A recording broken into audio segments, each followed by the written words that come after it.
सबसे पहले आप ये इंस्टाग्राम वीडियो देख लीजिए, फिर इसका फनी कमेंट्स पढ़ेंगे। Let's go. হ্যালো গাইস, আজকে আমার শরীরটা খুব খারাপ। আমি সেই কারণে যাব হসপিটালে। তো তার জন্য আমি এখন রেডি হচ্ছি। আমার হয়েছে খুব জ্বর। তো দেখো, জ্বরের ঠেলায় আমার যে কোমরের সায়ার দড়িটা খোলা সেটাই আমি খেয়াল করিনি, এখন সেটাই আটকে নিচ্ছি।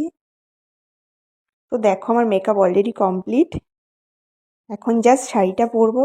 তো আমায় দেখে বুঝতেই পারছো আমার শরীরটা খুব খারাপ। তো এখন একটা ব্যাগ নেব। তো এই ব্লু কালারের ব্যাগটা আমি চয়েস করলাম। এতে করে আমি ওষুধ নিয়ে আসবো। তো দেখো, পেটটা একটু বের করে নিলাম যাতে ডাক্তারগুলো দেখে পুরো পাগল হয়ে যায়। তোমায় কেমন লাগে? तो चलिए शुरू करते हैं। ডক্টর জনিদাকে দেখাও। জমের ঘরে যা। মেডিকেলে যাচ্ছ? ना ना ना ওই ওতে যাচ্ছ। ডক্টর দেখে পাগলা হবে?